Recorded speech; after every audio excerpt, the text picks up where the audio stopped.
श्रीमान् वेङ्कटनाथार्यः कवितार्किककेसरी वेदान्ताचार्यवर्यो मे सन्निधत्तां सदा हृदि। श्रीवेङ्कटनाथज्जो कैतक्यशीय सर्वतन्तसतन्तो वेयन्तार्यवय्यो महसन्निध्ये उसैतयं हि ययं मे नमः पियसाननाहम् सत्यं दासान अत्युयं शिरजोयिं गळुलनयिदटतमानम् अहिन्दनयरो सहाय लेखकैन्दम्. அச்சுத சதகத்திலே 34வது ஸ்லோகத்திலிருந்து ஆரம்பிச்சு கேசாதி பாதாந்த வர்ணனம் கிட்டத்தட்ட ஒரு 12 ஸ்லோகங்கள்ல இருக்கு. திருவேந்திபுரம் தேவநாத பெருமான் கிட்ட சுவாமி தேசிகன் அனுபவிக்கும் போது நாயிகா பாவத்தில் அனுபவிக்கிறபடியினால கேசாதி பாதாந்தமாக வர்ணனம் செய்கிறார் என்று சொல்வார்கள். அதாவது ஒரு பக்தன் என்கிற பாவத்திலே பெருமானை சேவிக்கும் போது திருவடியிலேந்து ஆரம்பித்து திருமுடி வரைக்கும் சேவிக்கணும் அப்படின்னு பொதுவா ஏகைகசஹா அப்படின்னு பாகவதத்தில் வரும். ஒவ்வொரு அவயவமாக பெருமாளை சேவிக்கணும் அப்படின்னு வரும். பக்தனானவன் திருவடியில தான் முதல்ல ஆரம்பிப்பான்.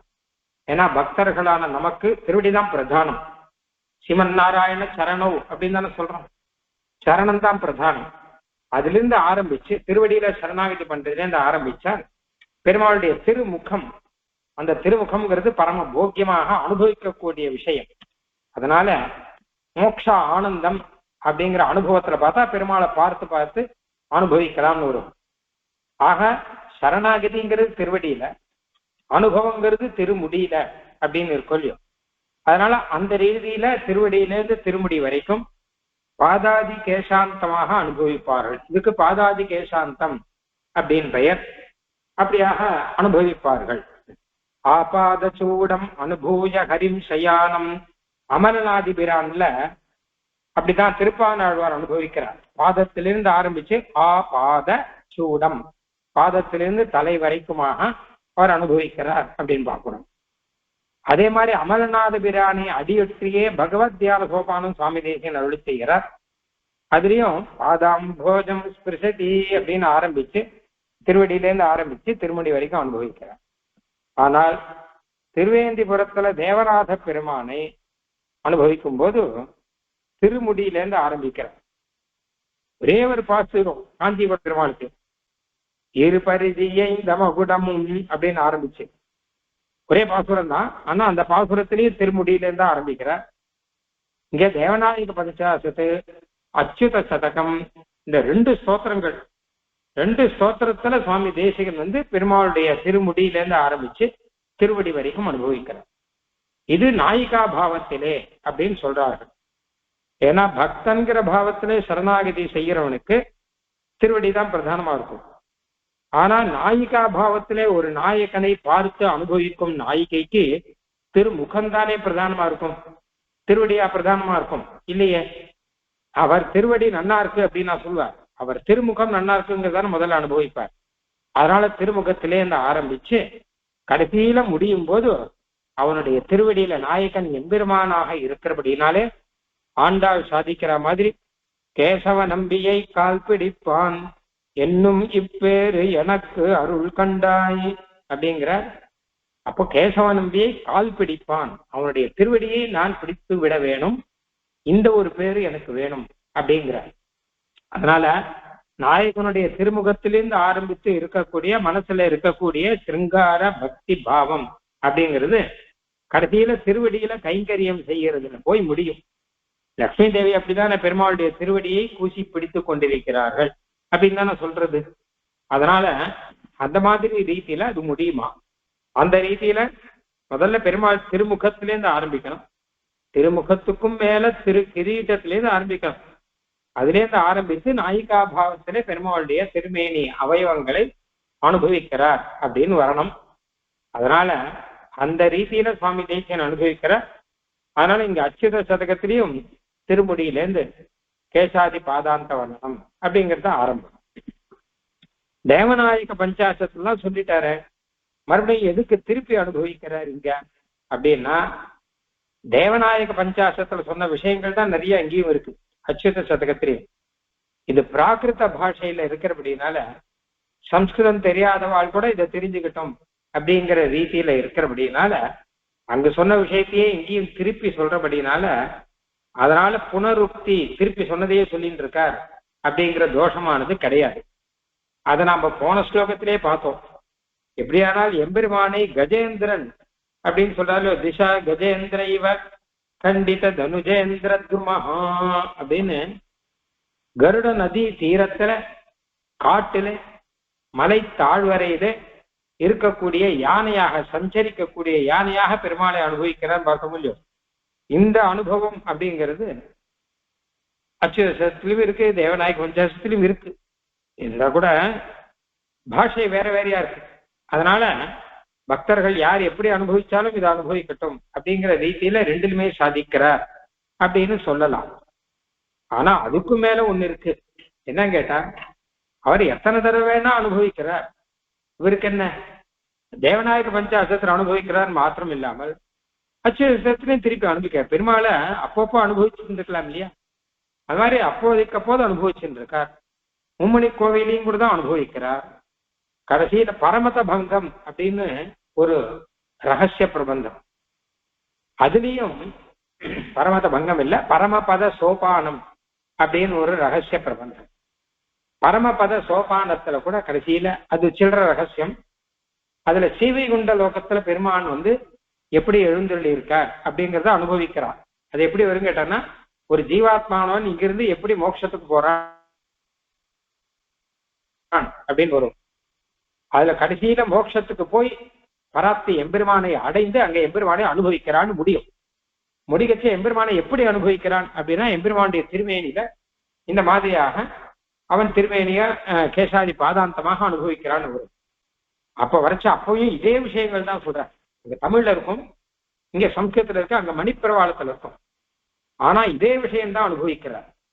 அப்படி பார்த்தோம்னா அதுவும் தேவநாதன் விஷயம்தான் அப்படின்னு திருவேந்திபுரத்தில் இருக்கிற பெரியவர்கள் தான் சாதித்திருக்கிறார்கள். ஏன்னா இங்க எந்த மாதிரி இருக்கோ அதே விஷயங்கள் தான் அங்கேயும் இருக்கு. தேவநாயக பஞ்சாசத்துல என்ன இருக்கோ அச்சுத சதத்துல என்ன இருக்கோ இங்க எப்படியெல்லாம் பெருமாள் அனுபவிக்கிறாரோ அப்படிதான் அங்கேயும் அனுபவிக்கிறார். ஒரு விதத்துல பார்த்தோம்னா பரமபத சோபானத்துல சுவாமி தேசிகன் பகவத் அனுபவத்தை பத்தி எழுதியிருக்கார், சாதிச்சிருக்கார். பரமபதத்திலேயே போய் எம்பெருமான நேர சேவிச்சு அனுபவிச்சு எழுதியிருக்காருன்னு சொல்ல முடியாது. ஏன்னா அவர் பரமபதத்துக்கு போகலையே. சுவாமி தேசிகன் லீலா விபூதியில இங்க இருக்கச்சதானே இதை அனுபவிக்கிறார். இந்த பிரபந்தத்தை இந்த ரகசியத்தை அருளி செய்கிறார். பரமபத சோபானம் அப்படிங்கிற ரகசியத்தை அருளி செய்யும் போது இந்த பூலோகத்துல தானே தேசிகன் இருக்கார். இங்க இருந்துட்டு கற்பனையில அங்க சீவைகுண்ட லோகத்துல பெருமானை எப்படி அனுபவிப்பேன் அப்படிங்கிறத வச்சுட்டு சாதிக்கிறார். அதுதானே சத்தியம். சீவைகுண்ட லோகத்துக்கு போனப்புறம் சாதிச்சது இல்லையே, இங்க இருந்து சாதிக்கிறார். அப்ப சீவைகுண்ட லோகத்துல பெருமாள் எப்படி இருப்பாருங்கிறத இவரே சுவாமி தேசிகனே கற்பனை பண்ணி நான் இப்படியெல்லாம் அனுபவிப்பேன் அப்படியெல்லாம் அனுபவிப்பேன்னு வச்சுட்டு சொல்றார். அப்படி சொல்லச்ச இந்த தேவநாயக பஞ்சாசத்திலும் அச்சுத சதகத்திலும் இருக்கிற விஷயத்தை அப்படியே சொல்லி அப்படியே சீவைகுண்ட லோகத்தில் இருக்க பெருமானை அனுபவிப்பேன் அப்படின்னு சொல்றாரு இல்லையோ. அதனால என்ன ஆச்சுன்னா அந்த சீவைகுண்ட லோகத்திலையும் இருக்கிற எம்பெருமானை திருவேந்திபுரம் தேவநாதனாகவே சுவாமி தேசிகன் அனுபவிக்க ஆசைப்படுகிறார் அப்படின்னு அர்த்தம் சொல்றா பெரியவாள்லாம். ஏன்னு கேட்டா இதே மாதிரியே தான் அங்கேயும் அனுபவிக்கிறார். அதை நம்ம இப்ப பார்க்கலாம். தேவநாயக பஞ்சாசத்துல கூட பார்த்தோம், அதே மாதிரி இப்பவும் பார்க்கலாம். நம்மாழ்வாழ் ஏழையராவி உண்ணும் அப்படிங்கிறதுல அனுபவிக்கிறார்ல. ஏழையராவி உண்ணும் இணை கூற்றங்குலோ அறியேன் அப்படின்னு ஆரம்பிச்சு ஆழ்வார் திருக்கண்கள்ல இருந்து ஆரம்பிச்சு அனுபவிக்கிறது இல்லையா. அதையும் சேர்த்து வச்சு தன்னுடைய அனுபவத்தையும் சேர்த்து வச்சு அந்த பரமபத சோபானத்துல சுவாமி தேசிகன் சாதிக்கிறார். அதனால சுவாமி தேசிகன் மிகவும் திருவுள்ளம் உகந்த ஒரு பெருமானுடைய திருமேனி அழகு அப்படின்னு சொல்லணும். அதனால்தானே நின் வடிவழகு மறவாதார் பிறவாதாரே அப்படின்னு அந்த பெருமாள் கிட்ட சாதிச்சிருக்கார். எம்பெருமானுடைய திரு வடிவழகை செவிச்சுட்டே இருந்தா போதும், அவளுக்கு மேலே அவ பிறக்க மாட்டாள். சீவைகுண்ட லோகம் போய் அங்கேயும் இதே திருமேனியை சேவித்து ஆனந்தித்து அவர்கள் சந்தோஷமாக இருப்பார்கள், அனுபவிப்பார்கள் அப்படின்னு தான் சுவாமி தேசிகனுடைய திருவுள்ளம் அப்படின்னு சொல்றான். ஆக அந்த மாதிரி ரீதியில விசேஷமான அனுபவத்தை இப்ப சுவாமி தேசியன் தம்முடைய ஸ்லோகங்கள்ல இப்ப சாதிக்க போற. முதல்ல நாயிகா பாவத்துல திருமுடியில ஆரம்பம். அதுலயும் முதல் ஸ்லோகம் கேசத்துல ஆரம்பம். பெருமாளுடைய கிரீட்டம், கிரீடத்துக்கு மேல இருக்கக்கூடிய கிரீட்டம், அந்த கிரீட்டத்துக்கு கீழே இருக்கக்கூடிய கேச பாசம் அப்படின்னு சொல்றா இல்லையா, அந்த மாதிரி திருக்குறள் கற்றைகள். ஏன்னா அதுல இருந்து ஆரம்பம். எப்படியானா திருமங்கை ஆழ்வார் மைவண்ணதரும் குஞ்சி குழல் பின் தாழ மகரம் சேர்குழை இருபாடு இலங்கியாட எய்வண்ண வெஞ்சிலையே துணையா இங்கே இருவராய் வந்தார் என் முன்னே நின்றார் கைவண்ணம் தாமரைவாய் கமலம் போலும் கண்ணினையும் அரவிந்தம் அடியுமகுதே அவ்வண்ணத்தவர் நிலைமை கண்டும் தோழி அவரே நாம் தேவர் என்று அஞ்சினோமே. ஆச்சரியமான மைவண்ணம் பாட்டுல திருவங்காழ்வார் ஒரு நாயிகா பாவத்துல, பரிபூர்ணமான நாயிகா பாவத்துல சாதிக்கிற பாட்டு இல்லையா. அதுல மைவண்ணனரும் குஞ்சி குழல் பின் தாழான திருக்குழல்ல இருந்து ஆரம்பம், கடைசியில அடியும் அக்குதே அப்படின்னு திருவடியில போய் முடிக்கிறார். நடுவுல எம்பெருமானுடைய திருமுகம், திரு கர்ணங்கள், கர்ண குண்டலங்கள், அப்புறம் கைவண்ணம் தாமரை, வாய் கமலம் போலும், கண்ணினையும் அரவிந்தம், இப்படி எல்லாத்தையும் அனுபவிக்கிறார். அங்கேயும் ஒரே பாசுரம், ஒரு பாசுரத்துக்குள்ளேயே அங்க கேசாதி பாதாந்தம் முடிச்சுடுறார் அந்த இடத்துல. ஏன்னா நாயிகா பாவம் சட்டுன்னு பாக்குறேன். நாயகனை முதலாக நாயகி சந்தித்த சந்தர்ப்பம் அப்படின்னு அழகா வரும் அங்க. திருவங்கியாழ்வார் ரொம்ப ஆச்சரியமா அதை பாடுறதுக்கு காரணம் என்ன அப்படின்னு கேட்டான்னா, திருவங்கியாழ்வாருடைய நாயிகா பாவத்துல இந்த திருநெடுந்தாண்டகம் பாசுரத்துல ரொம்ப ஆச்சரியமா வந்திருக்கும். எப்படி நீ சந்தித்தீர்னு கேட்கிறார் தோழி. அந்த நாயகனை முதலே எப்படி சந்தித்தாய், அந்த சந்திப்பு எப்படி இருந்ததுன்னா உடனே அதை ஆச்சரியமா பாட்ட சொல்ற. அதுக்கப்புறம் நாயகனோடு மேல பழக்கம் எப்படி வந்ததுன்னு கேட்டா, நைவளம் ஒன்றாராயா நம்மை நோக்கான அடுத்த பாசுரத்திலேருந்து வரும். ரொம்ப அழகான சந்தர்ப்பத்திலே அங்கே திருமங்கையாழ்வார் அருள் செய்கிறார். அப்படிப்பட்ட ஒரு மனோபாவம் திருமங்கையாழ்வாருக்கு. மிக ஆச்சரியமான பாசுரங்கள்லாம் வந்ததுக்கு காரணம் அந்த மனோபாவம் தான். நாயிகா பாவம்னா நாயிகா பாவத்துல இருக்க. நாயிகா பாவத்துல நான் நினைச்சேன் பாட்டு பாடுறேன்னு மாத்திரம் இல்லை, மனசுக்குள்ள அப்படியே இருக்க. அது வந்ததுக்கு காரணம் என்ன அப்படின்னு கேட்டாங்கன்னா, அது எம்பெருமான் நாயகனாகவே அவருக்கு சேவை சாதிச்சிருக்கான்.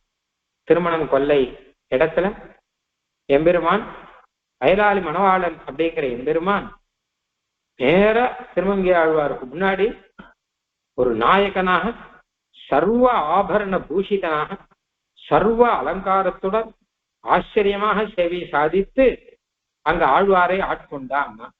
அந்த சேவையை நேர சேவிச்சவர், காற்று நடுவுல நேர சேவிச்சவர் அவர். நாயிகா மாநிலத்துல என்ன ஆச்சரியம், அதுல என்ன ஆச்சரியம் இருக்கு? நான் நேர சேவிச்சிருக்கேன் எம்பெருமான. அதனால அந்த எம்பெருமானே நடிச்சுட்டு தான் பாடுறேன். என்னன்னு கேட்டா, நைவளம் ஒன்றாராய பாட்டுல எவ்வளவுண்டு எம்பெருமான் கோயில் என்றேற்கு இது ஒன்றோ எழிலாலி என்றார் தாமே. எவ்வளவு உண்டு எம்பெருமான் கோயில்னு கேட்கிறார் இந்த நாயிகையானவர். அந்த நாயகன் கிட்ட வாய் திறந்து கேட்ட முதல் வார்த்தை, உங்களுக்கு எந்த ஊர் அப்படின்னு கேட்கிறார். எவ்வளவு உண்டு எம்பெருமான், எவ்வளவு தூரத்துல இருந்து வந்திருக்காங்க அப்படின்னு.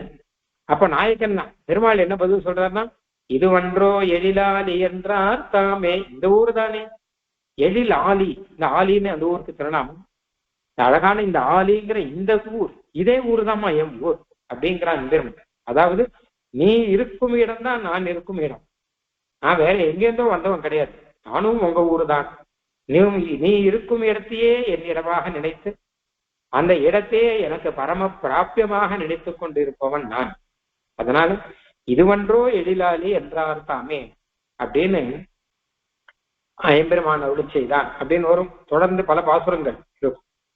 ஆக அந்த மாதிரி எப்படியானால் வயலாளி மணவாளன் எம்பெருமான் ஆழ்வாரைக்கு முன்னாடி தாம் சேவை சாதித்து ஆழ்வாரை ஆட்கொண்டு அதுக்கப்புறம் அவர் இந்த நாயிகா பாவத்துல பாட வைக்கிறான்னு ஒரு சொல்லியும். அதே மாதிரிதான் திருவேந்திபுரம் தேவநாத பெருமானும் சுவாமி தேசிகனை வழிமறித்து தன்னிடம் கூட்டிக் கொண்டு பாட வைத்தார் அப்படின்னு தானே அவருடைய அனுபவம் இருக்கு. அந்த வைபவம் அப்படிங்கிறது ஆகிருஷ்டவான் அசிபவான் அனுகம்பமான சூத்ரானுபத்த சகுனி கிரமத ஸ்வயம்மான் அப்படின்னு சுவாமி தேசிகனே சாதிக்கிறார் இந்த விஷயத்தை. அப்படி திருவேந்திபுரத்தை விட்டுட்டு சுவாமி தேசிகன் அப்படி வெளியில போகும்போது பெருமாளே சாதித்து திருவேந்திபுரத்துக்கு வாரும் அப்படின்னு சொல்ல, அப்ப தேசிகன் திருவேந்திபுரத்துக்கு திரும்பி வர அங்க ஸ்லோகங்கள்லாம் பண்ணுமே அப்படின்னு சொல்ல, அதுக்கப்புறம் தான் பிரபந்தங்கள் ஸ்தோத்திரங்கள் எல்லாம் பண்றாரு. அங்க அவன் மறை நீ மொழி வழி மொழி அப்படி முந்தை மறை மொய்ய வழி மொழி நீ என்ற முகுந்தன் அருள் தந்த பயன் பெற்றேன் யானேங்கிறார் சுவாமி தேசிகனே. அது என்னென்ன சொன்ன பெருமாள் அருளி செய்ய சொன்னார், அதனால நான் செய்தேன், என்னென்ன செய்தேன் அப்படிங்கிறதையும் சொல்றார். அண்ணா முதல்ல தேவநாயக பஞ்சாசன் அந்தமிழ் சீர் ஐந்தை நகரமர்ந்த நாதன் அடி இணைமேல் அடியுரையாய் 50 ஏத்தி சிந்தை கவர் பிராகிருதம் 100 கூறி செந்தமிழ் மும்மணி கோவை செறிய சேர்த்து பந்து கடல் அம்மானை ஊசநேசன் பரவு நவமணி மாலை இவையும் சொன்னேன்கிறார். லிஸ்ட் போடுறார் பேசிக்கிறேன். நான் இதெல்லாம் நான் பண்ணியிருக்கேன். அவர் லிஸ்ட் போடவே தான் நமக்கு தெரியுது, இல்லாட்டா நமக்கு தெரியாது. ஏன் எந்த ஊர்லயும் இந்த மாதிரி லிஸ்ட் எல்லாம் போடல. நான் இந்த ஊர் பெருமானை பத்தி இதெல்லாம் பாடியிருக்கேன், அதெல்லாம் பாடியிருக்கேன், அதெல்லாம் சொல்லல. இங்க மாத்திரம் சொல்ற. ஏன்னு கேட்டான்னா இதெல்லாம் பாடுன்னு பெருமாள் சொன்னார், பாடியிருக்கேன். ஒன்றை மறை மொய்ய வழிமொழி நீ நானா பாடினது கிடையாது, என்ன பாட சொல்லி சொன்னான். அவனே தன் சேவையை கொடுத்து என்ன பாட சொல்லி சொன்னான். முந்தை மறை மொய்ய வழிமொழி நீ என்ற முகுந்தன் அருள் தந்த பயன் பெற்றேன் யானே. அதனால இத பாடினதுங்கிறது அவனுடைய அனுகிரகம், அவனுடைய அனுகிரகத்தை நான் பெற்றேன் அப்படிங்கிறதானே தவிர நான் பாடினேங்கிறது பெரிய விஷயம் இல்லை. இந்த பெருமாளை நான் பாடினேன், அந்த பெருமாளை நான் பாடினேங்கிற மாதிரி தேவநாதன் நான் பாடினேங்கிறது கிடையாது. மற்ற பெருமாளை பாடுறதுக்கும் தேவநாதனை பாடுறதுக்கும் வித்தியாசம் இருக்கு அப்படிங்கிற சுவாமி தேசிகனே சொல்றாரு அந்த விஷயத்த. என்ன கேட்டா எல்லா பெருமாளும் இவளை பாட வைக்கிறவர் தான். ஆனா நான் எங்கேயோ போனவனை கூட்டு வைத்து என்ன பாடு அப்படின்னு சொல்லி, தமிழ்ல பாடுன்னு சொல்லி, சம்ஸ்கிருதத்துல பாடுன்னு சொல்லி, பிராகிருதத்துல பாடுன்னு சொல்லி இப்படி எல்லாம் பண்ணவன். அதனால அந்த எம்பெருமானுடைய ஒரு அனுகிரகத்தினாலேயும் எம்பெருமானுடைய ஒரு ஆதேசம் கட்டளையினாலேயும் திரும்பி வந்து பெருமாளையே சேவித்து சேவித்து சேவித்து சுவாமி தேசிகன் அருளி செய்கிறார். அதனால்தான் பார்த்தா உம்மணி கோவையில அங்கேயும் நாயிகா பாவம் அப்படின்றது. உம்மணி கோவிலையும் நாயிகா பாவத்துல பாசுரங்கள், தேவநாயக பஞ்சாசத்திலும் நாயிகா பாவத்துல பாசுரங்கள், நவமணி இதுலயும் நாயிகா பாவத்துல பாசுரங்கள். இன்னும் பந்து கடல் அம்மானை ஊசல் லேசல்லாம் கிடைக்கல. கட்டாயம் கடல் அம்மானை இதெல்லாம் கட்டாயம் நாயிகா பாவத்துல பாசுரம் இருக்குதான் இருக்கும். அதனால சுவாமி தேசிகன் மொத்தமாக தேசிக நாயகி, பராங்குஷ நாயகி, பரகால நாயகி மாதிரி தேசிக நாயகியாக சுவாமி தேசிகன் இருந்திருந்து இந்த பெருமானை அனுபவிக்கிறார்னா அப்போ அந்த அனுபவம் எப்படி இருக்கும் அப்படிங்கிறத நம்ம பார்க்கணும், கட்டாயம் பார்க்கணும். திருமங்கியாழ்வார் மாதிரி. அதனால்தான் கலியன் உரை குடிகொண்ட கருத்துடையோன் வாழியே அப்படிங்கிறதுக்கு கலியனுரை குடிகொண்ட கருத்துடையோன்கிறதுக்கு 1-2 அர்த்தம் கிடையாது. திருமங்கியாழ்வாருடைய அந்த பாவம் மொத்தமும் தேசியனுடைய கிருதிகள்ல இருக்கு, மொத்தமும் இருக்கு. அந்த ரீதியில பார்க்கணும் நாம. இன்னைக்கு 34வது ஸ்லோகம். முதல்ல எம்பெருமானுடைய திருக்குறள் கற்றைகள் பார்க்கணும். முகசந்தமோளி வினயர மஜ்ஜியோ துஜ்ஜ சிகுர பாரந்தாரோ அகட்டிய கடனா சத்தியம் சச்சண்டாவேயி தாச சச்ச சமக்கம் முகச்சந்திரமௌலி தினகர மத்தியஸ்திதः தவ சிகுர பாராந்தகாரः அகட்டித கடனா சக்திம் சத்யம் ஸ்தாபயதி தாச சத்ய சமக்ராம். தாச சத்ய அடியவர்க்கு வையனானே எம்பெருமானே, உம்முடைய திருக்குறள் கற்றைகள் சிகுர பார் அப்படின்னா சிகுர பார அந்தகாரா. திருக்குறள் கற்றைகள் அதெல்லாம் பார்த்தா அந்தகாரமாக இருட்டு மாதிரியா இருக்கு. ஏன்னா மைவண்ண நறுங்குஞ்சி தானே, அதனால கருத்த நிறத்துல அடர்த்தியாக இருக்கிறபடினால, உள்ள வெளிச்சம் போவதற்கு கூட பிரதேசம் இல்லாமல் இருக்கிறபடினால ஒரு இருட்டு தான் இருக்கோ அப்படின்னு சொல்லும் மாதிரி இருக்கு. அந்த பக்கம் பார்த்தா எம்பெருமானுடைய முகம்ங்கிறது சந்திரனாக இருக்கு. அந்த முகத்துக்கு மேல இருக்கக்கூடிய கிரீட்டம் என்பது சூரியனாக பிரகாசிக்கிறது. இந்த சிகுர பாரத்தை பார்த்தால் அந்தகாரமாக, இருட்டாக, ஒரு ராத்திரி வேளை இருட்டாக சேவை சாதிக்கிறார். அப்போ இது எப்படி ஒண்ணு சேர்ந்தது? சூரியனும் சந்திரனும் இருட்டும் ஒண்ணு சேருமோ? சூரியன் இருந்தால் சந்திரன் இருக்க மாட்டான், சூரியன் இருந்தால் இருட்டு இருக்காது, சந்திரன் இருந்தாலே இருட்டு கொஞ்சம் காணாத போயிடும், இருட்டு கொஞ்சம் குறையும். அப்படியெல்லாம் இருக்கும்போது இது ஒண்ணுக்கொண்ணு சேராதது மூணு. ஆனா இந்த மூணும் இப்போ ஒண்ணுக்கொண்ணு சேர்ந்திருக்கு. முகம் என்கிற சந்திரனும், கிரீடம் என்கிற சூரியனும், திருவழகம் என்கிற ஒரு இருட்டும் ஊனும் ஒண்ணு சேர்ந்திருக்கேன். இதிலிருந்து என்ன தெரிகிறது? எம்பெருமானுக்கு, இந்த எம்பெருமானுக்கு அகடித கடனா சக்தி இருக்கிறது என்று தெரிகிறது. சேராததை சேர்த்து வைக்கும் சக்தி அப்படின்னு எம்பெருமானுக்கு அது ஒரு சக்தி. எம்பெருமான் தான் சர்வசக்தனாச்சே, எல்லா சக்தியும் உண்டே. எல்லா சக்தியில இந்த சேராததும் சேர்த்து வைப்பவன் அப்படிங்கிற ஒரு சக்தி ஒண்ணு இருக்கான். அது நன்னா தெரிகிறது. ஏன்னா சூரியனும் இருட்டும் சேருமா, ஆனா அதை சேர்த்து வச்சிருக்கான் இங்கே எம்பெருமான் அப்படிங்கிறது அழகாக தெரிகிறது அப்படின்னு இந்த ஸ்லோகத்துக்கு அர்த்தம்.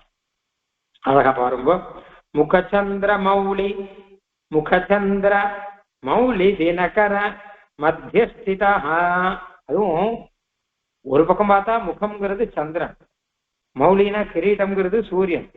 இது ரெண்டுத்துக்கு நடுவுல மத்தியஸ்திதா, இது ரெண்டுத்துக்கு நடுவுல இருக்கிறது தான் அந்த திருக்குறள் கற்றைகள் அப்படின்னு. ஏன்னா திருக்குறள் கற்றைகள்லாம் தலைக்கு மேலே இருந்துதான் ஆரம்பம். முகம்ங்கிறது எம்பெருமானுடைய ஃபேஸ், முகம். அதுக்கு மேல கிரீடம் இருக்கு. நடுவுல இருந்து தானே திருக்குறள் கேசபாசங்கள்லாம் நடுவுல இருந்து தானே ஆரம்பிக்கிறது. அப்போ சூரியனுக்கும் சந்திரனுக்கும் நடுவுல இருட்டு இருக்குன்னா அது எப்படி பாருங்க. ஒரு ஓரமா இருக்குன்னா கூட பரவாயில்ல, நடுவுல இருக்கக்கூடிய முகத்தை சந்திரன் சொன்னார். ஏன் சொன்னார் அப்படிங்கிறது நமக்கு எல்லாருக்குமே தெரியும். ஏன்னா சந்திரன் எப்படி குளிர்ச்சி ஆனவனோ அந்த மாதிரி எம்பெருமான் தன்னுடைய முகத்தினாலே குளிர்ச்சியாக இருக்கார். ஒரு நாயிகையானவர் ஒரு நாயகனுடைய முகத்தை பார்க்கும்போது முகச்சந்திரன் அப்படின்னு தானே சொல்லணும். எம்பெருமானுடைய முகத்தை சொல்லும்போது சந்திரன் சொல்லுவா, சில பேர் சூரியன் கூட சொல்லுவா. சூரியன் போல பிரகாசிக்கிறார் அப்படிங்கிற ரீதியில சூரியன் கூட சொல்லுவாங்க. ஆனால் சீதா தேவியானவர் ஸ்ரீராமனுடைய முகத்தை பார்த்து சந்திரன் தான் சொன்னார். அதனால்தான் ராமச்சந்திரன் அப்படின்னு பெயர். அயோத்தியா நகரத்துல இருக்கிற ஜனங்கள்லாம் பெருமாள் ஸ்ரீராமனுடைய முகத்தை பார்த்து சூரியன் சொல்றாள். ஏன்னு கேட்டா அவளை பொறுத்த வரைக்கும் சூரியன் தான் விசேஷம். சூரிய வம்சம், அந்த வம்சமே பெருமாளுடைய வம்சமே சூரிய வம்சம். சூரிய வம்சத்துல ஒரு சூரியனாக பெருமாள் அவதாரம் பண்றார். தின கரகுல கமல திவாகர, சூரியனுக்கும் சூரியனாக பெருமாள் அவதாரம் பண்றார் இங்க. அதாவது நமக்கெல்லாம் சூரியன் இருக்கானோ, நமக்கெல்லாம் ஒளி கொடுப்பவன் சூரியன். அந்த சூரியனுக்கே ஒளி கொடுக்கும் சூரியனாக பெருமாள் இருக்கார். அதனால்தான் சூரிய வம்சத்திலேயே ஒரு சூரியனாக பெருமாள் அவதாரம் பண்றார். அதனால சூரியஸ்யாபி பவேத் சூரியா அப்படின்னு சொல்லிட்டு ஸ்ரீமத் ராமாயணமே சொல்றது. சூரியனுக்கும் சூரியனாக பெருமாள் இருக்கார் அப்படின்னு சொல்லிட்டு. ஆனா அப்படிப்பட்ட எம்பெருமான் மிதிலா நகரத்துக்கு போய் சீதா பிராட்டியை விவாகம் செய்து கொண்டு சீதா பிராட்டியோட அப்படியே ஊர்வலம் மிதிலா நகரத்தில் வரும்போது பிராட்டியோட சேர்ந்து பெருமாள் இருக்கும்போது சந்திரனா சேவை சாதிக்கிறாங்க. அப்ப பார்த்தா சூரியனா இல்லை. ஏன்னா பிராட்டிக்கு சந்திரனா இருக்க, பிராட்டியை சேர்ந்தவர்களுக்கும் பெருமாள் சந்திரனா இருக்க அப்படின்னு. அதான் மைதில நகர சுலோச்சனாலோச்சன சகோர சந்திரங்கிறார் சுவாமி தேசிகன். மைதில நகரத்துல இருக்கிற பெண்கள் எல்லாரும் ராமன் சூரிய வம்சத்துல வந்த சூரியன்னு ஒத்துக்க மாட்டான். அவன் எங்கள் ஜானகி தேவியினுடைய ராமச்சந்திரன் அவன் அப்படின்னு தான் சொல்லுவான். அதனால சந்திரனாக பெருமாள் சேவிக்கிறது பெருமாள் முகம் சேவை சாதிக்கும் நாயிகைகளுக்கு, சூரியனாக பெருமாளுடைய முகம் சேவை சாதிக்கும் பக்தர்களுக்கு அப்படின்னு வேணா வச்சுக்கலாம். நாம இப்போ நின் திருதரத்து நீ திருவாகி இந்து தன்னிலவுடன் இலங்கு தன்மையினை அப்படின்னு இதையும் சுவாமி தேசியன் இந்த பெருமாள் விஷயமாவே சொல்லியிருக்காங்க. பிராட்டியோட இருக்கும்போது நீ சந்திரனா இருக்கிறாய் அப்படின்னு சொல்லிட்டு அந்த ரீதியில இப்ப நாயிகா பாவத்தம் தானே சுவாமி தேசியன் அனுபவிக்கிறார். அதனால முகம்ங்கிறது சந்திரனா இருக்கு. சந்திரன்னா என்ன கேட்டான்னா குளிர்ச்சியான ஒரு பிரகாசம். முகத்துல பிரகாசம் இருக்கணும் சுவாமி, அது குளிர்ச்சியான பிரகாசமா இருக்கணும். அது கடூரமான பிரகாசமா இருந்தா நாயிகைகளுக்கு சரிப்படுமா? சரிப்படாது. அதனால முகச்சந்திர. அப்புறம் மௌலி திவா, மௌலி தினகர. மௌலினா கிரீட்டம் அப்படின்னா, கிரீட்டம் சூரிய கோட்டி பிரகாசமாக, அப்போ அத்தியந்த பிரகாசத்தோடு கூட நிறத்திசையா உஜ்வல்யான்னு சொல்ற கத்தியத்துல பாஷ்யக்காரர், ரொம்ப உஜ்வலிக்கும்படியான ஒரு கிரீட்டம், சூரியனை காட்டிலும் அதிகமா உஜ்வலிக்கும்படியான ஒரு கிரீட்டம் அப்படின்னு ஒண்ணு பெருமாளுக்கு இருக்கு. இந்த கிரீட்டம் பெருமாளுக்கு பெருமை சேர்க்கிறது அப்படின்னு கிரீட்டத்தை பத்தி ஸ்லோகம் சாய்ச்சிருக்கேன் தேவநாயக விசேஷத்துல. தேவேஸ்வரத்வமிக தரிசயிக்கும் க்ஷமஸ்தே நாதத்வயா ஸ்திரசா விதிருத கிரீடா. நீ தேவதேவன் தேவதேவேஸ்வரன் சொல்றது உன் கிரீட்டமே சொல்றது இல்லை. ஏன்னு கேட்டா இந்த மாதிரி கிரீட்டம் யாருக்குமே கிடையாது. அந்த மாதிரி ஆச்சரியமான ஒரு திரு அபிஷேகம் சொல்லுவாத அந்த கிரீட்டத்தை பெருமாள் தரிச்சுருக்க. அது சூரியனால். இது ரெண்டுக்கும் நடுவுல மத்திய ஸ்திதஹ தவ சிகுரபார அந்தகாரஹ. சிகுரபாரம்னா அலகபாரம் என்று சொல்லுவார்கள். அதாவது திருமுடி கற்றைன்னு அர்த்தம். அது அந்தகாரகம், இருட்டு. ஏன்னா கண்ணங்கரேன்னு இருக்கு அது. இது ரெண்டுத்துல நடுவுல இந்த அலகபாரத்தை வச்சுட்டு அந்த சூரியனையே ஓரளவு நம்ம பார்க்க முடியும். இல்லாட்டா அவனுடைய பிரகாசத்தை பார்க்க முடியாது. அந்த சூரிய சந்திர பிரகாசம் இருக்கவே தான் இந்த அலகபாரத்தை நம்ம பார்க்க முடியும். இல்லாட்டா இதை பார்க்க முடியாது. ஏன்னா இது இருட்டு, நம்ம கண்ணுக்கு தெரியாது. ரொம்ப வெளிச்சமும் கண்ணுக்கு தெரியாது. ரொம்ப வெளிச்சமா இருந்து வச்சுக்கோங்களேன், நம்ம கண்ணுக்கு தெரியாது, கண்ணை மறைச்சு. ரொம்ப இருட்டா இருந்தாலும் கண்ணுக்கு தெரியாது. வெளிச்சம் கலந்த இருட்டா இருந்தாலும் சேவிக்க முடியும். அந்த மாதிரி இங்க வெளிச்சமும் இருட்டும் கலந்து இருக்கிறபடினால நமக்கு ஆச்சரியமா சேவை சாதிக்கிறார். மைவண்ணரும் கொஞ்சி குழல் பின் தாழ மகரம் சேர் குழை இருபாடு இலங்கியாட. அங்கேயும் இந்த பாவம் தான் சொல்ற. அந்த குழல்ங்கிறது மைவண்ணமா இருக்கான், அதையும் கருப்பா இருக்கு. ஆனா மகரம் சேர் குழை அப்படிங்கிறது பிரகாசிக்கிறது. அது பலன்னு இந்த காதுல போட்டிருந்திருக்கிற மகர குழை அப்படின்னு ஒரு ஆபரணம், அது ஆடின்னு இருக்கு, மீன் இருக்கா மாதிரி இருக்கும். அது பலன்னு பிரகாசமா இருக்கா. அந்த பிரகாசத்தில் தான் அந்த மைவண்ண நறுங்குஞ்சி குழல் அப்படிங்கிறது தெரியுது. அந்த குழலால் தான் இது பார்க்க முடியுது அப்படின்னு இருபாடி இலங்கி ஆட. இந்த பக்கம் அது ஆடின்னு இருக்கு. ஏன்னா பெருமாள் அப்படியே நாயகையை திரும்பி பார்க்கறான்னு வரும் அந்த இடத்துல. அந்த மாதிரியாக இங்க இந்த சிகுரபார அந்தகாரஹா அப்படிங்கிறது பெருமாளுக்கு அழகா சேவை சாதிக்கிறது. இந்த கிரீட்டத்தினாலையும் அந்த சந்திரனாலையும், முக சந்திரனாலையும் அப்படின்னு. முகச்சந்திர மௌலி தினகர மத்தியஸ்திதா தவ சிகுரபாராந்தகாரஹா. இப்படி இந்த அனுபவம். அதுக்கப்புறம் இதுல இருந்து வரக்கூடிய வேதாந்தம் என்ன அப்படின்னு கேட்டா கூட அதையும் சொல்லுவார். அதாவது ஒரு நாயிகா பாவமும் இருக்கும், ஒரு வேதாந்தமும் இருக்கும். ரெண்டுமே சேர்த்துதான் சாதிக்கிற வழக்கம். அகடித கடனா சக்தி அப்படின்னு வேதாந்தத்தை சொல்றாங்க. அகடித கடனா சக்தி அப்படின்னு சேராததை கூட சேர்த்து வைக்கும் சக்தின்னு பெருமாளுக்கு ஒண்ணு இருக்கான். அந்த சக்தி இருக்குங்கிறது இப்ப பார்த்தா நல்லா புரியுறதுங்கிற. ஏன்னா இருட்டையும் சூரியனையும் சந்திரனையும் இதெல்லாம் கூட சேர்த்து வைக்கிறாரு பெருமாள். அதெல்லாம் அகடித கடனா, சேராததை சேர்க்கும் சக்தி இருக்குன்னு தெரியுது. சத்தியம் ஸ்தாபயதி, இது உண்மையாகவே இந்த சக்தி இருக்குங்கிறத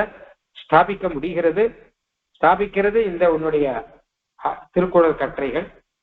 தாச சத்திய சமக்ராம், தாச சத்திய அடிவர்க்க மையனே, சமக்ராம் மொத்தமாக, அதாவது பரிபூர்ணமாக இந்த சக்தி எம்பெருமானுக்கு இருக்கு. எம்பெருமானுக்கு இந்த சக்தி இருக்குன்னு வேதம் சொல்லி இருக்கு. சர்வ விதமான சக்தியும் எம்பெருமானுக்கு இருக்குன்னு சொல்லியிருக்கு. அதுல அகடித கடனா சக்தி அப்படிங்கிற சக்தியும் எம்பெருமானுக்கு இருக்குன்னா பரிபூர்ணமா இருக்குன்னு தெரியுதுங்கிற. ஏன்னு கேட்டான்னா ஏதோ அகடித கடனா சக்தினா இதை சேர்த்தா அதை சேர்த்தார் அப்படின்லாம் இல்லாம இருட்டையும் வெளிச்சத்தையும் கூட சேர்க்க முடியும்னா ஒருத்தருக்குன்னா அவருக்கு எப்படி இருக்க முடியும் அப்படின்னு பார்த்துக்கோங்க. அதனால சமக்கிரம்னா பரிபூர்ணமான அந்த சக்தி இருப்பதை நாங்கள் இப்போது புரிந்து கொள்கிறோம், எங்களுக்கு புரிய வைக்கிறது அப்படின்னு அர்த்தம். அந்த அதான் வேதாந்தம் சொன்ன அர்த்தத்தை புரிய வைக்கிறது. அதனால என்ன புரிஞ்சது உமக்கு? பெருமாளுக்கு அகடித கடனா சக்தி இருக்கு, சரி வாஸ்தவம். அதனால என்ன புரிஞ்சுன்னு கேட்டா, சேராததை சேர்த்து வைப்பவர், நம்மையும் மோட்சத்தில் சேர்த்து வைப்பான். நம்மளும் சீதை குண்டத்தை தூரம் சேராம தான் இருக்கோம். என்ன ஆனாலும் சீதை குண்டத்துல சேர முடியாத அளவு பாபங்களை பண்ணிட்டு இந்த சம்சாரத்திலேயே தொடர்ந்து இருக்கணும். எத்தனை வருஷம், எத்தனை யுகம், எத்தனை கல்பமானாலும் இந்த சம்சாரத்திலே நாம இருக்கணுங்கிற அளவு பாபத்தை பண்ணி வச்சிருக்கோம். அப்ப நம்மளை பார்த்தானா என்ன சொல்லுவா எல்லாரும், இதுவாவது சீதை குண்டம் போறதாவது அப்படின்வா. ஏன்னா சீவகுண்டத்தை நோக்கம், ஏன்னா இத்தனை பாபம் பண்ணிட்டு ஒருத்தர் சீவகுண்டம் போக முடியுமான்னா அப்படிதான் சொல்லுவா. அதனால இது அகட்டிதான், சேர்க்க முடியாதுதான். ஆனால் இதையும் பெருமாள் சேர்த்து வைப்பார் அப்படிங்கிறது தான் அவருடைய அகடித கடனா சக்தி. அந்த சக்தி அவருக்கு இருக்குங்கிறத நம்ம புரிஞ்சுக்கிறதுக்கு இது ஒரு உபாயமாக இருக்கு. ஏன்னா சூரியனையும் இருட்டையும் கூட சேர்த்து வைக்கிறார், சந்திரனையும் இருட்டையும் கூட சேர்த்து வைக்கிறார். சந்திரன் தான் ஓரளவு இருட்டு குறையணும் முடியும். ஆனா இங்க பார்த்தா இந்த மைவண்ண நரும் குஞ்சு கூடங்கிறது அப்படியே இருட்டாவே இருக்கு, ஆனா சந்திரன் இருக்கு அப்படின்னு. அதனால இந்த இந்த விஷயம் தெரியறது, நம்மையும் பெருமாள் சேர்த்து வைப்பான் அப்படின்ற விஷயமானது நன்னா தெரியும். அகடித கடனா சக்தி இல்லாட்டா சீவை குண்டத்துக்கு நம்ம எப்படி போக முடியும்? அவனுடைய அந்த சக்தி இருக்கிற அப்படின்னால தானே போறோம். சத்தியம் ஸ்தாபயதி தாச சத்திய சமக்ராம், நீதான் தாச சத்தியனாச்சே, அடிவர்க்கு சத்தியனாச்சம் இல்லையோ, அடிவர்க்கு மையனும் இல்லையோ. அதனால எல்லாமே சத்தியம் அவனுக்கு.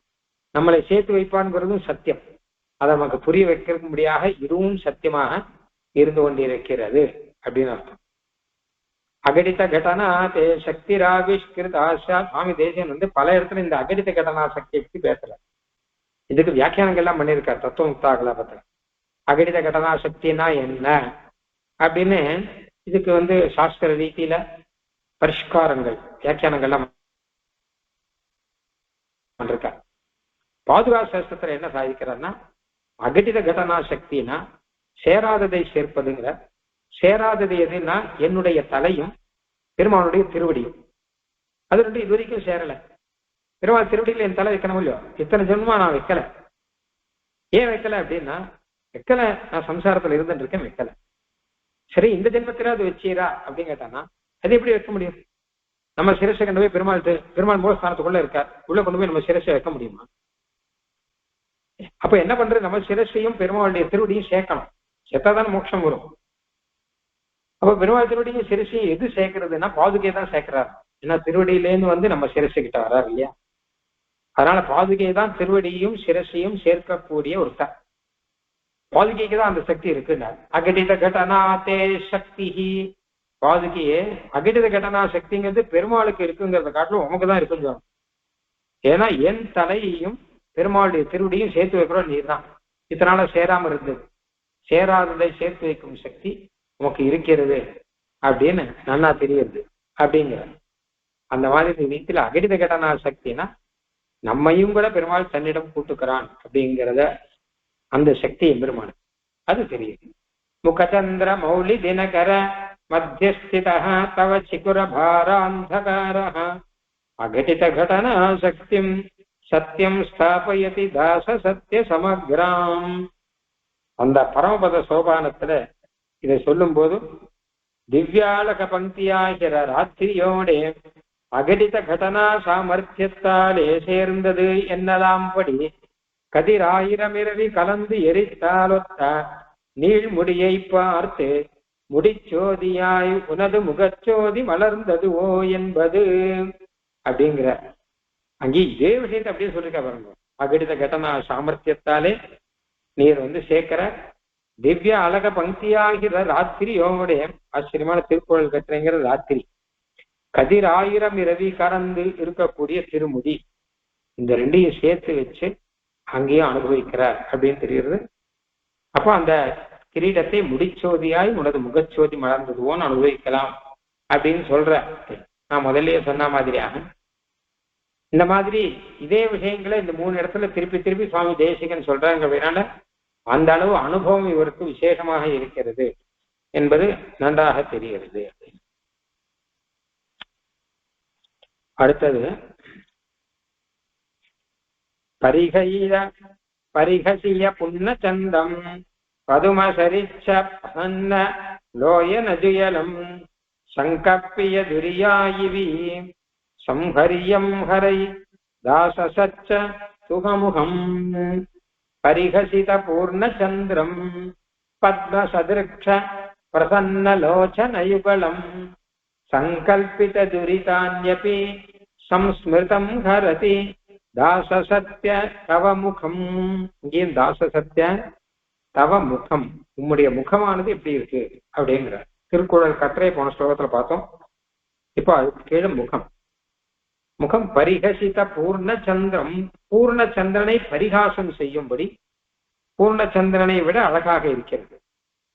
அந்த முகத்திலே இருக்கக்கூடிய கண்கள் எல்லாம் தாமரை பூவுக்கு சமமாக பிரசன்னமான 2 கண்களோட இருக்கார் பெருமாள். அப்படிப்பட்ட எம்பெருமானுடைய திருமுகமானது என்னுடைய பாபங்களை எல்லாம் போக்கடிக்கும். நான் செய்ய நினைத்திருக்கிற பாபங்களை விட போக்கடிக்கும். ஏன்னா அந்த திருமுகத்தை நினைத்தாலே என்னுடைய பாபங்கள் எல்லாம் போய்விடும் அப்படின்னு அர்த்தம். இந்த ஸ்லோகத்திலேயும் முதல்ல அழகா நாயிகா பாவத்துல எம்பெருமானுடைய முகத்தை அனுபவித்து விட்டு அதுக்கப்புறம் வேதாந்த விஷயம் அப்படிங்கிறதும் சொல்றேன். அதையும் விடக்கூடாது, அதையும் சொல்லிட்டு இருக்க. என்னதான் நாயிகா அப்படின்னாலும் பல வேதாந்த நாயிகா அப்படி வச்சுக்கணும். ஏன்னா வெறும் லௌகிகமான நாயிகா அப்படிங்கிறது கிடையாது. லௌகிகமான நாயிகானா என்ன, வேதாந்த நாயிகானா என்ன அப்படின்னா, லௌகிகமான நாயிகானா சரீரத்துக்குமே விவாகம் நினைச்சுண்டு சரீர சுகத்தையே பிரதானமா நினைச்சுட்டு இருப்பார். வேதாந்த நாயிகா அப்படின்னா ஆத்மாவுக்கும் விவாகம் அப்படின்னு நினைக்கிறதா வச்சுண்டு ஆத்மாவுடைய சேஷத்துவம் இருக்கொல்லையோ அந்த சேஷத்துவத்தை அடையணும். பரமாத்மாவுக்கு சேஷித்வம், ஜீவாத்மாவுக்கு சேஷத்துவம். அந்த சேஷித்வமும் இந்த சேஷத்துவமும் அந்த ரெண்டுக்கும் இருக்கக்கூடிய அந்த சம்பந்தம் இருக்கொல்லையோ, சேஷ சேஷி பாவா அப்படின்னு சம்பந்தம்.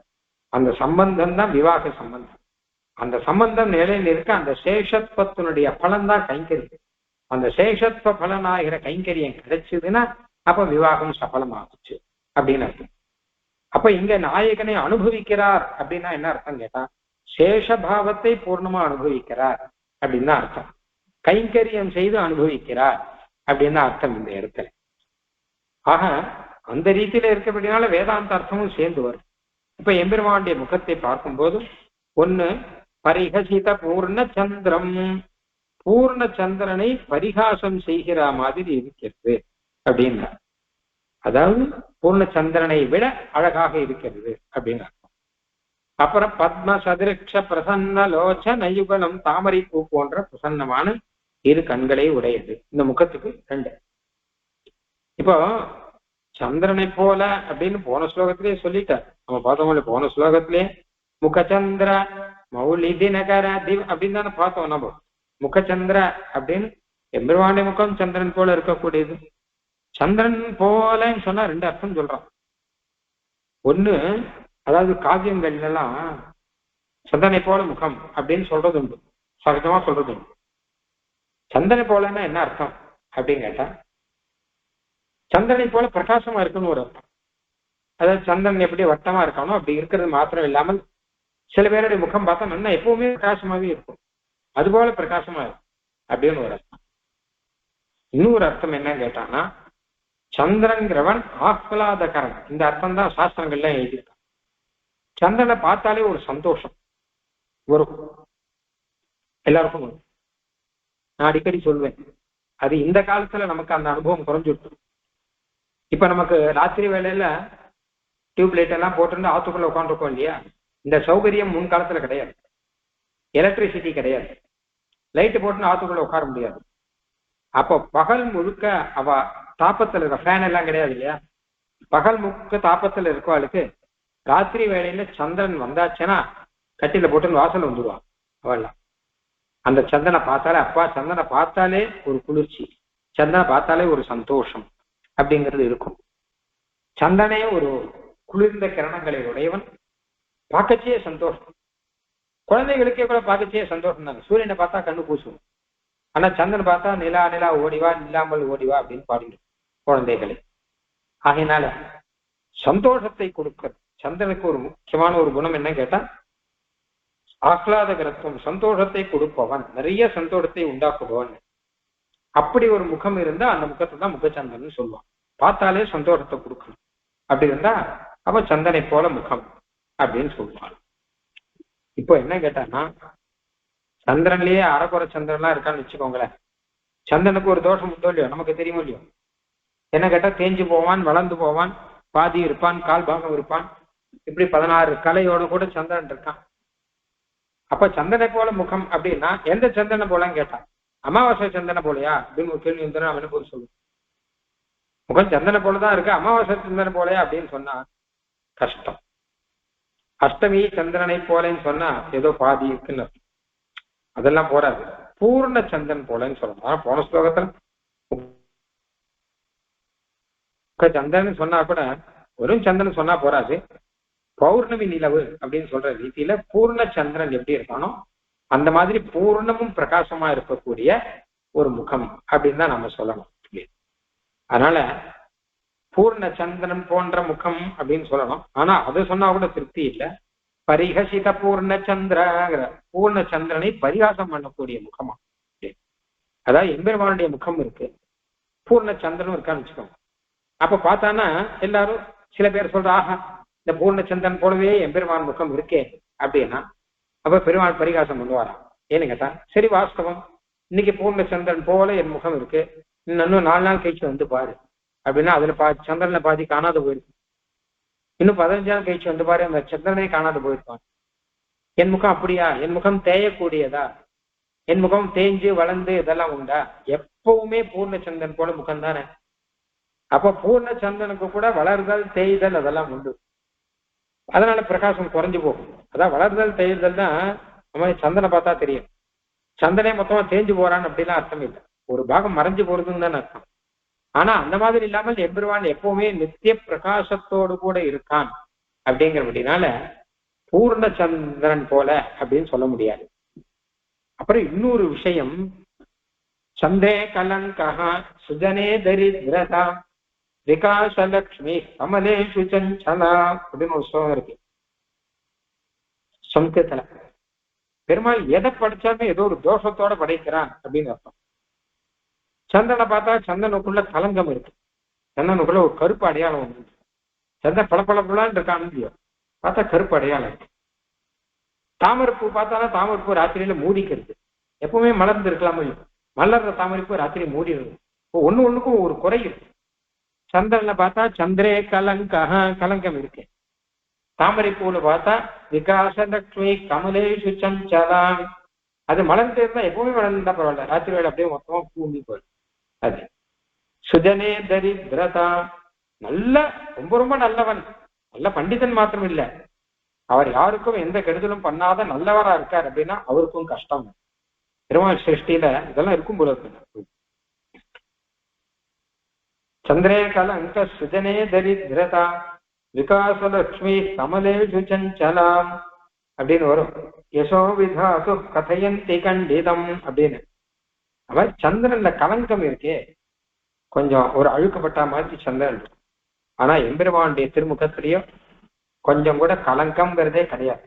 அதனால அப்படி இருக்க திருமுகத்தை பார்த்து சந்திரன் போல இருக்கு அப்படின்னா அப்போ அது எப்படி சரியா இருக்கும்? இப்போ பரிகாசம் பண்ற சந்திரன் போல என்ன அழுக்கு இருக்குங்கிறியா?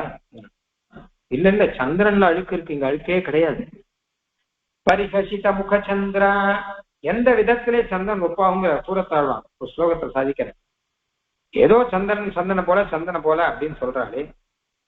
எந்த விதத்திலே சந்திரன் ஒப்பாவான்? பெருமாள் முகம் போல நித்திய பிரகாசமா சந்திரன் இருக்கானா? பெருமாள் முகம் போல இது இல்லாமல் கலங்கம் இல்லாமல் இருக்கானா? எந்த விதத்திலே சந்திரன் ஒப்பாவான் அப்படின்னு கேட்க, அந்த மாதிரி ரீதியில பரிஹசித பூர்ண சந்திரனை பரிகாசம் பண்ணக்கூடிய அழகு. அப்புறம் பத்ம சதிருக்ஷ பிரசன்ன லோச்சன யுகலம், தாமரை பூ போன்ற பிரசன்னமான லோச்சன யுகலம், கண்கள் 2 உடையது இந்த முகம். கண்கள் 2 உடையது முகம் அப்படின்னு. அடுத்து சந்திரனாச்சனா இந்த ஸ்லோகத்துல பாருங்க, அகடித கடனா சக்தின்னு போன ஸ்லோகத்தை சொன்னார் இல்லையா, அது இந்த ஸ்லோகத்தையும் தொடர்கிறது. ஏன்னா சந்திரனையும் சொல்லிட்டு தாமரை பூவையும் சொல்றார், பிரசன்னு வேற சொல்றார். தாமரை பூ போன்ற பிரசன்ன கண்கள் அப்படின்னார். சந்திரன் இருக்கும்போது தாமரைப்பூ எப்படி பிரசன்னமா இருக்கும்? சந்திரன் இருக்கும்போது தாமரைப்பூ மூடிதான் இருக்கும். ஆனால் இங்க அந்த தாமரைப்பூ பிரசன்னமா இருக்கு. மறுபடியும் அகடித்த கட்டணா சக்தி. பெருமாளுடைய கண்களுக்கு தாமரை பூவே உதாரணமாக வேதம் தான் சொல்றது. தஸ்ய யதா கப்பியாசம் புண்டரீகம் ஏவம் அக்ஷினி அப்படின்னு. ஏன்னா வேற நல்ல உதாரணம் பார்த்தா ஓரளவு இதுதான். தாமரைப்பூ எப்படி, தாமரைப்பூன்னு சொல்லிச்சா முன்னாடி சந்திரன் சொன்ன மாதிரிதான். தாமரைப்பூ எப்படி மலர்ந்திருக்கோ அது மாதிரி எம்பெருமானுடைய திருக்கண்கள் மலர்ந்து. தாமரைப்பூ எப்படி குளிர்ச்சியா இருக்கோ அது மாதிரி எம்பெருமானுடைய திருக்கண்கள் குளிர்ச்சியா இருக்கு. அப்ப கம்பீராம்ப சமுத்பூத சுமிருஷ்டனால் ரவிகர விகசிதா புண்டரீக தலாமலாயதேக்ஷணான்னு சுவாமி பாஷ்யகாரர் சாதிக்கிற மாதிரி ஒரு ஜலத்துல இருக்கிற தாமரைப்பூ சூரிய கிரணங்கள் பட்டு அப்போ மலர்ந்தா எப்படி இருக்கும், அந்த மாதிரி அன்று மலர்ந்த செந்தாமரை போல எப்பவுமே அந்த முகம் பெருமாளுடைய முகம் இருக்கு. இல்ல கண்கள் இடத்த சொல்ற செங்கன் சிரிச்சிருதே மேல் வழியாகுங்கிற மாதிரி அந்த கண்கள். அதனால பத்ம சதிருக்ஷ பிரசன்ன லோச்சன யுகலம், தாமரை போன்ற பிரசன்னா தெளிவான அர்த்தம். அது லோச்சன யுகலம். வெறும் பத்ம சதிர்ஷன்னு சொன்னா கூட முன்னாடி சொன்ன மாதிரிதான் பரிகசித பூர்ண சந்திரங்கிற மாதிரிதான் பத்மத்தையும் பரிகாசம் பண்றார் அப்படின்னு தான் சொல்லணும். அந்த அர்த்தத்துல தான் சொல்றார். அதை காமிக்கிறதுக்கு தான் பிரசன்னான்னு ஒண்ணு போடுறார். தாமரைப்பூ மாதிரி இல்லை, எப்பொழுதும் மலர்ச்சியோடு கூட, எப்படியும் எப்பொழுதும் பிரசாதத்தோடு கூட, அதாவது அனுகிரகம் கருணை அந்த கடாட்சம் இருக்கும் இல்லையோ. தாமரைப்பூ கடாட்சம் பண்ணுமான்னா தாமரைப்பூ மலரும், நாம தான் கண்ணால பாக்குறோம். ஆனால் எம்பெருமானுடைய திருக்கண், அந்த திருக்கண் கடாட்சம் நம்ம மேல விழைச்ச பிரசன்னமாக அப்படிங்கிறதுக்கு ரெண்டு அர்த்தம் இருக்கு. ஒண்ணு ரொம்ப தெளிவா இருக்குன்னு ஒரு அர்த்தம், இன்னொன்னு பிரசன்னம்னா பிரசாதம்னா அனுகிரகம் இல்லையோ, அனுகிரகம் பண்ணும்படியான கிருப்பையுடன் அனுகிரகம் பண்ணும்படியான அப்படின்னு ஒரு அர்த்தம் இருக்கு. ஆக அது முகத்துக்கு தானே வரும். அந்த மாதிரியான ஒரு பிரசன்னதா அப்படிங்கிறது முகத்துக்கு தான் வரும். கிருப்பையுடன் அனுகிரகம் பண்றதுங்கிறது அது தாமரைப்பூவுக்கு கிடையாது. அது கிருப்பையோட அனுகிரகம் பண்ணாது. அதனால அந்த தாமரைப்பூவையும் பழிக்கிற மாதிரி தான் இருக்க. பத்ம சதிருக்ஷ பிரசன்ன லோச்சன யுகலம். அப்புறம் இப்ப வேதாந்த விஷயம். சங்கல்பித துரிதான்யபீம் சம்ஸ்மிருதம் ஹரதி தாச சத்ய தவ முகம்.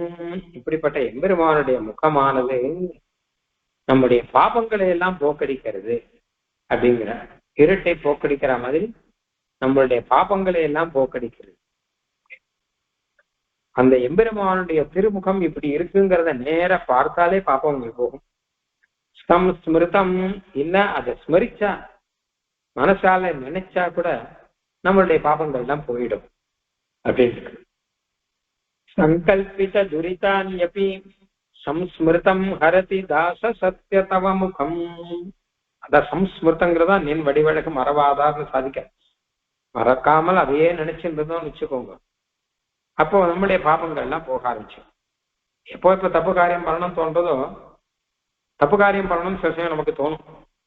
ஆமா இப்ப யார் பார்க்க போறா, என்ன கேட்க போறா, நம்மளை யார் கேட்கறது, யார் இருக்கா, அதனால நம்ம இஷ்டம் போல என்ன வேணா செய்யலாம் அப்படின்னு வரைச்ச சாதாரண மனுஷர்களுக்கு சின்ன சின்ன தப்பெல்லாம் செய்யலாம் தோணும். பெரிய தப்புலாம் பண்ண மாட்டோம், சின்ன சின்ன தப்பு பண்ணிடலாம். இப்ப என்னப்பா அதனால ஏதோ பண்ணிட்டா போச்சு அப்படின்னு சொல்லிட்டோம். சின்ன தப்பெல்லாம் பண்ணோம் வச்சுக்கோ. சங்கல்பித துரிதானி, நாமளே சங்கல்பிச்சு பாப்பம் பண்றோம்.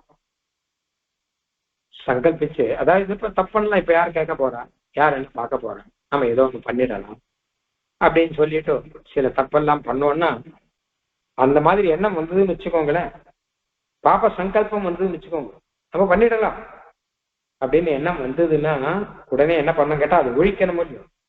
அதுக்கு என்ன பண்ணணும்னா சம்ஸ்மிருதம் தவ முகம், எம்பெருமானுடைய அந்த திருமுகத்தை அப்படி ஸ்மரிச்சு பார்க்கணுமா. எம்பெருமானுடைய திருமுகத்தை ஸ்மரிச்சு பார்த்தாலே நம்முடைய சங்கல்பங்கள்லாம் ஒழிஞ்சு போய் சீச்சி தப்பெல்லாம் பண்ணக்கூடாது, பாப்ப காரியங்கள்லாம் பண்ணக்கூடாது. ஏன்னு கேட்டான்னா இதுக்கு பெயர் பாப்பாரம்பக பாப்பம் அப்படின்னு பெயர். ஒரு பாப்பத்தை பண்ணும்படி ஏற்கனவே ஒரு பாப்பம் நம்ம பண்ணிருக்கோம் முன்னாடி, அதனாலதான் இந்த பாப்பத்தை பண்ணலாம் அப்படின்னு. எப்பவுமே பாப்பத்துக்கு அந்த சுபாவம் உண்டு. நம்ம பண்ணினோம்னு வச்சுக்கோங்க, அப்ப தொடர்ந்து பண்ணலாம் அப்படின்னு தான் தோணும். கடைசியில் அதுவே பழக்கமாயிடும். முதல்ல பயத்தோட தான் பண்ண ஆரம்பிப்பான், அப்புறம் கொஞ்சம் கொஞ்சமா தைரியமா பண்ணுவான். அப்புறம் அவ்வளவுதான், அதை பண்றதுக்குன்னே அவன் பிறந்தவன் நினைச்ச மாதிரி அவன் பண்ணிட்டு இருப்பான் பாப்பத்தை. இது ஒரு பாப்பத்துக்கு இன்னொரு பாப்பம் தொடர்ச்சி, ஒரு பாப்பத்துக்கு ஆரம்பகமா இன்னொரு பாப்பம் மாதிரி. அதனால பெருமாளை ஸ்மரிச்சோம்னா அந்த பாப்பத்தினுடைய வீரியங்கள்லாம் குறைஞ்சு போய் இந்த பாப்பத்தை பண்ண வேண்டாம்ங்கிற எண்ணம் நமக்கு வரும். அப்ப அந்த பாப்பத்திலிருந்து நம்ம மீள முடியும். அதனால சங்கல்பித துரிதான்யபி, நம்ம சங்கல்பிச்சு பண்ணலாம் நினைச்சு வச்சிருக்கிற பாப்பங்களை கூட இது போக்கடிக்கும். எம்பெருமானுடைய முகம் சம்ஸ்மிருதம் ஹரதி தாச சத்ய தவ முகம். சம்ஸ்மிருதம் மனசாலே நினைக்கப்பட்ட தவ முகம் உன்னுடைய முகமானது அந்த சங்கல்பித துரிதான்யபி, பாபம் செய்யணுங்கிறது நான் அதுக்காக திட்டம் போட்டு செஞ்சு வச்ச பாபம், திட்டம் போட்டு செய்யறதுக்கு ஆரம்பிச்ச பாபங்களை கூட இது ஹரதி, இது போக்குகிறது அப்படின்னு அர்த்தம். எம்பெருமானுடைய திருமுகமானது போக்குகிறது. முன்னாடியே சொன்ன மாதிரி தர்மோ விக்கிரகவான் அதர்ம வீரத்தின் தன்வீச தன்வீதனாங்க. நம்மளுடைய அதர்மத்துல நம்ம என்ன மாறணும் அப்படின்னா தர்மமயமான பெருமாள் ஸ்ரீராமனை ஸ்மரிக்கணும்னு வரும். அந்த மாதிரி நம்ம ஏதோ தப்பு பண்றோம், நம்ம என்ன போயிடுத்தனா சீச்சி என்ன இப்படி என்ன போடுறது, இதுல நம்ம தப்பிக்கணுமே அப்படின்னா அதுக்கு ஒரே வழி எம்பெருமானுடைய திருமுகத்தை நம்ம ஸ்மரிக்கணும். சம்ஸ்மிருதம், நல்லா கண்ணை மூடிட்டு மனசால ஸ்மரிச்சா கூட போதும். கோயிலுக்கு போய் பெருமாள் சேவிச்சு திருமுகத்தை பார்க்கலாங்கிறதுலாம் இல்லை, மனசால ஸ்மரிச்சாலே போரும், இது பாப்பங்களை போக்கடிக்கும். எம்பெருமானுடைய திருமேனியை சேவிச்சா பாப்பங்கள் எல்லாம் போகும் அப்படின்னு இதிகாச புராணங்கள் எல்லாம் அங்கங்கெல்லாம் சொல்லியிருக்காங்க எல்லாருமே. அதாவது வெறுமை பார்க்கிறோம், நம்ம பெருசா வேதாந்தங்கள்ல தியானங்கள்லாம் பண்ணல, கோயிலுக்கு போய் பெருமாள் சேவிக்கிறோம் இல்லையோ, அப்போ பெருமாள் திருமேனியை சேவிக்கிறோம்னா அதுவே பாதகானி ஆசுனசந்தி கிம்புனஸ்து உபபாதகம் அப்படின்னு சொல்றது, பாபங்கள்லாம் போக ஆரம்பிச்சிரும் அப்படின்னு சொல்லிட்டு.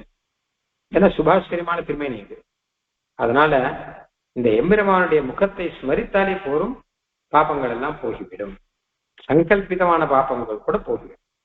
இல்ல சங்கல்பித துரிதான்யபிங்கிறது அழகான ஒரு வார்த்தை. ஏன்னா பொதுவாக பெருமாளை சேவிச்சா பாப்பம் போகும் நம்மளும் பல இடத்துல கேள்விப்பட்டிருக்கோம். ஆனா கத்தியத்துல சுவாமி எம்பெருமானார் சாதிக்கிறார், கிருதான் கிரியமானான் கரிஷ்யமானாம் சர்வான் அசேஷதா க்ஷமஸ்வ அப்படிங்கிறார். எம்பெருமானே, நான் செய்த பாபங்கள், செய்து கொண்டிருக்கிற பாபங்கள், செய்ய போகும் பாபங்கள் எல்லாவற்றையும் க்ஷமித்து விட வேண்டும், மன்னித்து விட வேணுங்கிற. செய்த பாபங்களை மன்னிக்கணும்னா சரி புரியுது, செஞ்சு கொண்டிருக்கிற பாபத்தை மன்னிக்கணும்னு சொல்றார். இது என்ன, பாபத்தை பண்ணிட்டே இருந்து நான் பண்ணிட்டு இருக்கிற மன்னிக்கணும்னு சொன்னா அப்படி கூட பண்ணுவானா? இல்ல இது கூட பரவாயில்ல, செய்ய போகும் பாபங்களையும் மன்னிச்சுக்கோன்னா சரி மன்னிச்சுட்டேன்னு உடனே பாபம் செய்வாராக? பாபம் செய்யக்கூடாதுன்னு தானே சொல்லணும். நான் செய்ய போற பாபங்களையும் மன்னிச்சிருவோம் அப்படின்னா பாபம் செய்யக்கூடாதுன்னு, நான் செய்ய போற பாபங்களையும் மன்னிச்சிருவோம் அப்படின்னு சொன்னா என்ன அர்த்தம் அப்படின்னு இதுல விசாரம் பண்ற சுவாமி தேசிகன். பாபம் செய்ய போறாரா என்ன அப்படி பார்த்தா ஸ்ரீபாஷிக்கார பாபம் செய்ய போறாரு அப்படியே வியாக்கியானம் பண்ணிட்டா சில பேர். என்ன கேட்டா செய்ய போற பாபங்கள் அப்படின்னா பாபங்களை செய்தா கூட தப்பு இல்லை அப்படின்னு வியாக்கியானம் பண்ணிட்டான். ஆனா சுவாமி தேசிகன் நம்ம சம்பிரதாயத்துல பாஷ்யக்காரர் திருவுள்ளத்தை பார்த்து வியாக்கியானம் பண்ற. நான் செய்ய போற பாபங்களை மன்னிச்சிடும் அப்படின்னா பாஷ்யக்கார பாபம் செய்ய போறாருன்னு அர்த்தமா? இல்லையே. பின்ன அப்படின்னா அதுக்கு என்ன அர்த்தம் அப்படின்னு கேட்டானா அவர் அர்த்தம் சாதிக்கிறார், இல்ல எனக்காக வேற யாராவது ஏதாவது செஞ்சு அது பாப்பம் ஆச்சுன்னா அதையெல்லாம் மன்னிச்சிடும் அப்படின்னு அர்த்தம். அப்படி இல்ல நானே என்னையும் மீறி எனக்கும் தெரியாமல் ஏதாவது பாபம் வந்துச்சுன்னா அபூர்வமா அந்த பாபங்களை மன்னிச்சிடும் அப்படின்னு அர்த்தம். இல்ல தௌஷ்டியத்தினால நானே ஏதாவது பாபம் தெரிஞ்சே செய்யற மாதிரி இருந்தால் அப்ப அதுக்கு எனக்கு தண்டனை கொடுத்து அது மூலமாக என்னை மன்னிச்சிடும். அப்படிலாம் நிறைய அர்த்தம் சாதிக்கிறேன் அங்க. பாபம் செய்ய போறது இல்லையா, ஆனா கூட பாபம் சம்பவிச்சா. ஆனா இப்ப சுவாமி தேசியம் என்ன சொல்ற, சங்கல்பித துரிதா அந்யபி அப்படின்னு. சங்கல்ப, ஏன்னா நம்ம சங்கல்பம் பண்றோம் சொல்லி சரி இந்த தப்பு செய்யலாம் என்னப்போ அப்படின்னு சங்கல்பம் பண்றோம் இல்லையா, அதை கூட போக்கடிக்குமா அப்படின்னா என்ன அர்த்தம்னா அதை நாம பண்ண விட்டாமல் தடுக்கும் அப்படின்னு அர்த்தம். பாபம் பண்ணின அப்புறம் அதை எப்படி போக்கடிக்கிறது மன்னிக்கிறதா என்னங்கிறது இருக்கணும். அவன் நம்ம அபராத க்ஷாபனம் பண்ணா மன்னிச்சு விடலாம், அபராத க்ஷாபனம் பண்ணாட்டா தண்டனை கொடுத்து அது சரியாக்கணும், அதெல்லாம் இருக்கட்டும். பாபம் பண்றதுக்கு முன்னாடி சங்கல்பத்துல இருக்கும் பொழுதே உடனே எம்பெருமானுடைய முகத்தை சேவிச்சார்னா சீச்சி இந்த பாப்பத்தை போய் நாம பண்ணணும்னு சொன்னோமே இதை போய் பண்ணணும்னு நினைச்சோமே அப்படின்னு அதுல இருந்து அவன் விலகி விடுவான். அப்படி அவனை விளக்கக்கூடிய சக்தி அந்த சுபாஸ்கரியமான அந்த எம்பெருமானுடைய ஒரு திருமேனிக்கு உண்டு, திருமுகத்துக்கு உண்டு அப்படின்னு அர்த்தம். ஆனா பெருமாள் ஸ்ரீராமனை பார்த்தாச்சுன்னு வச்சுக்கோங்க, யாருக்குமே தப்பு பண்ணணும் அப்படின்னு தோணாது. அந்த மாதிரி பரிஹசித பூர்ணச்சந்திரம் பத்ம சதிருக்ஷ பிரசன்ன லோச்சன ஐபலம் சங்கல்பித துரிதான்யபி சம்ஸ்மிருதம் ஹரதி தாச சத்ய தவ முகம். இப்படியாக எம்பெருமானுடைய திருமுகத்தை பற்றி பார்ப்போம். அதற்கு அடுத்தது மகாத்மியம் தவ மகிதம் அப்படின்னு பெருமாளுடைய திருமார்பு, அதை பற்றி பார்க்கலாம். ஒரு அழகான ஐதிஹ்யம் ஒண்ணு வியாக்கியானங்கள் எழுதியிருக்கா மகாபாரதத்துல. கண்ணன் சபைக்குள்ள வரைச்ச யாரும் எழுந்துக்க கூடாது அப்படின்னு துரியோதனுடைய கட்டளை. என்ன அவமரியாதைப்படுத்தும்.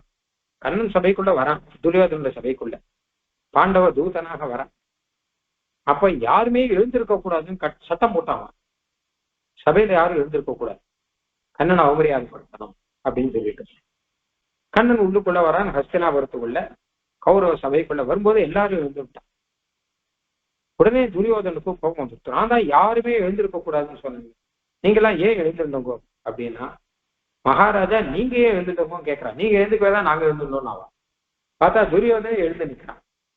அவன் எழுந்து இருந்ததே அவனுக்கு தெரியல, தெரியாமே எழுந்து நிற்கிறான். அவசா பிரதிபேதிரேன்னு வரும் மகாபாரதத்துல. அவசமாக தன்னுடைய வசத்திலேயே இல்லை துரியோதனன். கண்ணனை பார்த்த உடனே எழுந்துட்டான். அப்ப எழுந்திருக்க கூடாதுன்னு அவன் சங்கல்பம் பண்ணி, எழுந்திருக்க கூடாதுன்னு அவர்களையும் கட்டளையிட்டு பாப்போம். ஏன்னா பெரியவர்கள்லாம் வரைச்ச எழுந்திருக்கலன்னு வச்சுக்கோங்களேன், ஒரு பெருமாளோ இல்ல ஒரு பெரியவாளோ வரைச்ச எழுந்திருக்கலைன்னா அது பாப்போம்னு சொல்லிடு. அந்த கொடுக்க வேண்டிய மரியாதையை கொடுக்கணும், இல்லாட்டா பாப்போம். நான் எழுந்து கேட்டா அவர் போயிட்டு இருக்கார், நான் ஒன்னும் அவரை அடிக்கலையே, நான் ஒன்னும் அவரை வெய்யலையே, நான் பாட்டுக்கு தானே உட்காந்துருக்கேன் அப்படின்னு சொல்லக்கூடாது. நீ பாட்டுக்கு உட்காந்துருக்க கூடாது, எழுந்திருக்கணும். பெரியவர்கள் இருந்தா எழுந்து நிற்கணும் அப்படின்னு சாஸ்திரம் இருக்கு. அப்போ எழுந்து நிற்காட்டா அதுவே ஒரு அவமரியாதை. நான் அவரை அவமரியாதை பண்ணணும்னு நினைக்கிறேன். நீ நினைக்கிறியோ நினைக்கிறியோ, எழுந்து நிற்க வேண்டிய விஷயத்துல எழுந்து நிக்கலன்னு வச்சுக்கோங்க, அப்ப அவமரியாதை பண்ணதான் கணக்கு, அது பாப்போம் அப்படின்னு ஆகும். அப்ப கண்ணன்கிறவன் மகாத்மாவானவன் சாட்சாத்துங்கிறது தெரிஞ்சுதான் துரியோதனன் இப்படி சொல்றான், அவமரியாதைப்பட்டு பாப்பம் பண்ணணும்னு சொல்லிட்டு. ஆனா கண்ணன் முகத்தை பார்த்த உடனே அவனே தன்னையும் மீறி சரியாயிட்டான். அவனே எழுந்து இருந்துட்டான், எல்லாரும் எழுந்து நிற்கிறான் அப்படின்னு அர்த்தம். கிட்டத்தட்ட அதே மாதிரிதான் பாப்பம் என்னங்கிறது அது கண்ணனுடைய முகராசின்னு வச்சுக்கலாமே. ஒருத்தருக்கும் ஒவ்வொரு முகராசி அப்படின்னு உண்டு. அப்ப பெருமாளுடைய முகராசி அதை பார்த்தானா சட்டம் பாப்பம் வரணும் அப்படின்னு தோணாது, பாபிகளுக்கு கூட தோணாது போல. அப்படிப்பட்ட ஒரு அழகான திருமுகத்தை உடையவன் அப்படின்னு அர்த்தம். தொடர்ந்து திருமார்பு அதை நம்ம பார்க்கலாம். கவிதார்க்கிக சிம்ஹாய கல்யாண குணசாலினே ஸ்ரீமதே வெங்கடேசாய வேதாந்த குரவே நமஹ.